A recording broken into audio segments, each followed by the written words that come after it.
Guys, it's me again. Well, I have been here for almost 8 weeks now, and I thought now would be a good time to talk about the differences that I am experiencing here in Australia. I saw a Facebook post about this on a Facebook page discussing the differences and what are the weirdest things. So I'm just pulling up that post and I'll read some of them and explain them because I really relate with a lot of them. So, one of the biggest things, which you probably already know, is that they drive on the other side of the road and the other side of the car. It's been pretty good for me getting used to it. And the only thing I do catch myself doing is if I'm at a shopping center or park the car somewhere, I end up going and getting on the left side of the vehicle because that's where the driver's seat would be back home. So that's very strange getting used to, but I'm getting there. Um, right now it is December, so the weirdest thing is experiencing the holidays right now. So here in Australia, obviously they don't celebrate Thanksgiving because the Pilgrims did not come here. So they don't celebrate that, but I made a pecan pie for my family just to kind of make it feel a little Thanksgiving-y and make it feel a little bit like home. But they don't celebrate Thanksgiving, so that was really weird. And it didn't really hit me until I got thinking about it a little bit more. And this is probably the weirdest Christmas season as well. Because here it feels like it's July, August, maybe even September. And it's December and there's no snow and I'm wearing shorts and dresses. So it's really strange. And I think it's going to be even weirder the closer we get to Christmas. One of the biggest things that is probably also the most frustrating here in Australia is how early everything closes. Now back home, I feel like on Sundays is really the only day that things kind of close up shop pretty early. But here it's literally every day. So most stores close like 5 or 6 p.m. Even like libraries, some shops, and fast food restaurants. Not so much like McDonald's or things like that, but just about everything closes that early. And it's so weird because I don't know, back home we're used to staying out pretty late. The weird thing is on Thursdays is like the late night out. So that's when they're open. Most stores are open a little bit later than normal, like 8 p.m. or something. Um, so that's really strange and really hard to get used to because that, like in a city, you would think they would be open much later than that, but whatever. The other thing is that they seem to really encourage drinking water here. So in the States, I feel like we're very capitalist and want to make people buy water constantly, buy bottles of water instead of reusing.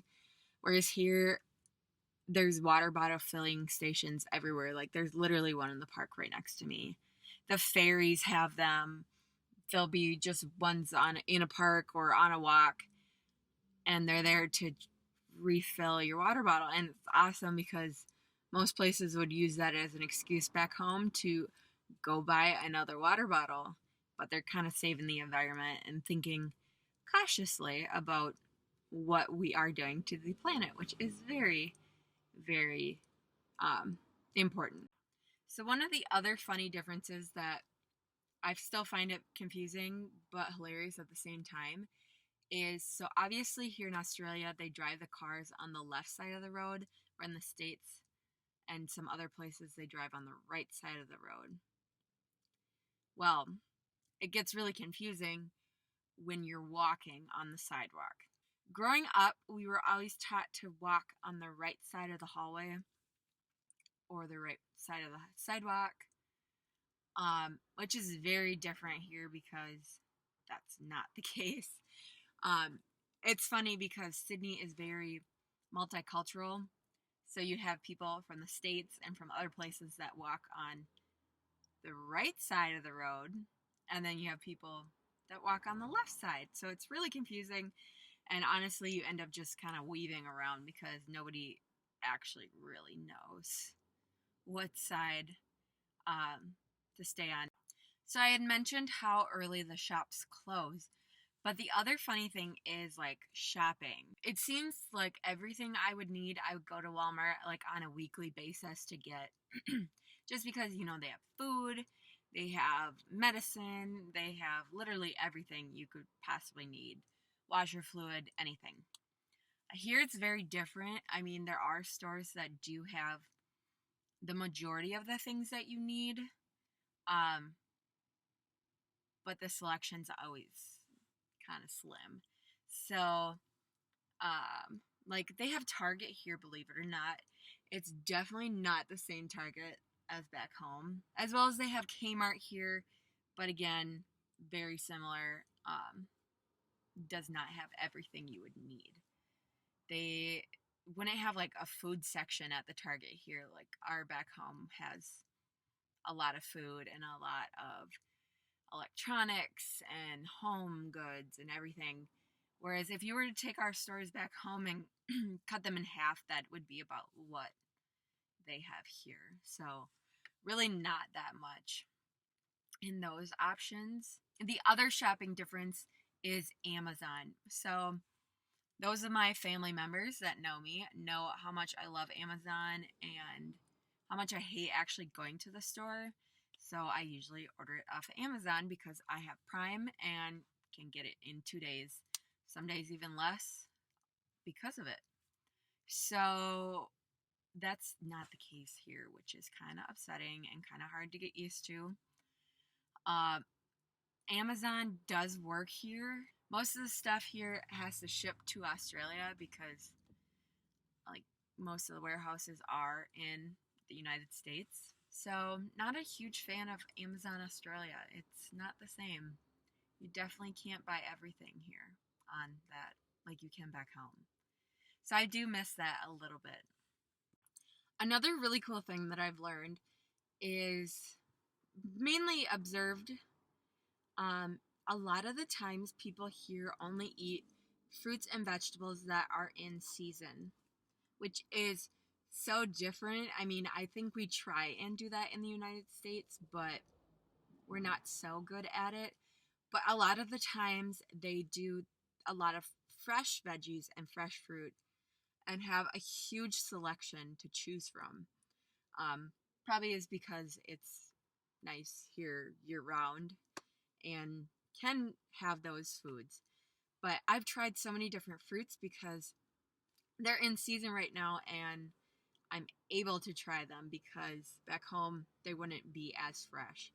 But that's the other thing is they really focus on what's in season to buy. Even my family here, they don't use like canned vegetables or anything like that really.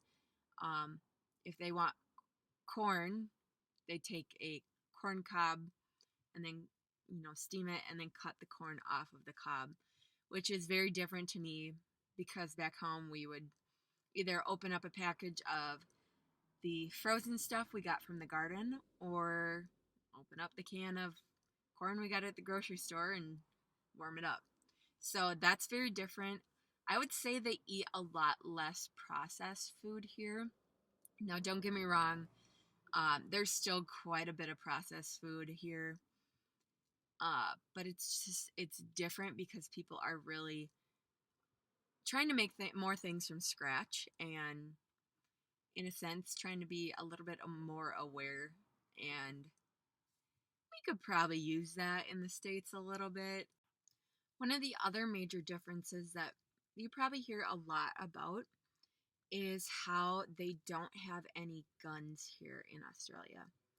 So if I'm getting the date right, it was back in the 90s or maybe the 70s, probably somewhere in there, that they had a mass shooting. And at that point, the government said, nope, no more. I believe they bought back many people's weapons, and that was the end of guns, basically. So you really don't hear of any violence because of guns here in Australia. Um, so that's very different than what the States is, considering we seem to have school shootings or any mass shootings. In the States, it's such a thing, and it's so unfortunate how many mass shootings we have. Um, so sorry if I get a little political here, but definitely we need to do something about it here in the States, because here in Australia, they're doing just fine without their guns. And the violence seems to be significantly less than what it would be in the States. Is it really that bad if your guns get taken away?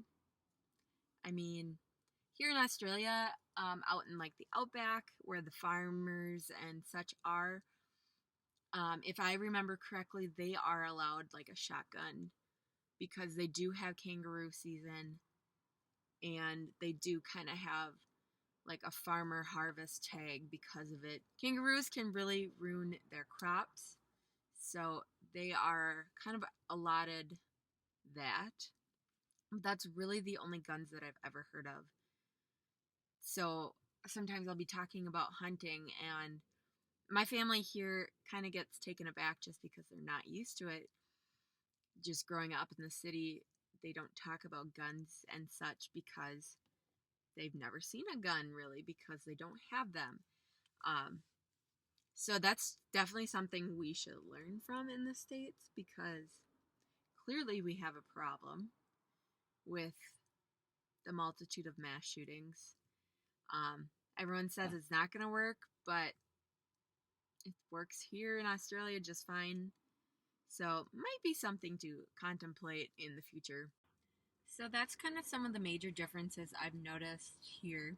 I'm sure there are so many others, and it's so hard to remember all of them, but those are kind of the ones that I thought would be kind of fun to point out. So hopefully you enjoyed and are enjoying all those snowstorms back home, because I know I'm not enjoying them because I'm here where it's nice and warm. It's kind of smoky because of the fires, but what can you do? Beggars can't be choosers, I guess.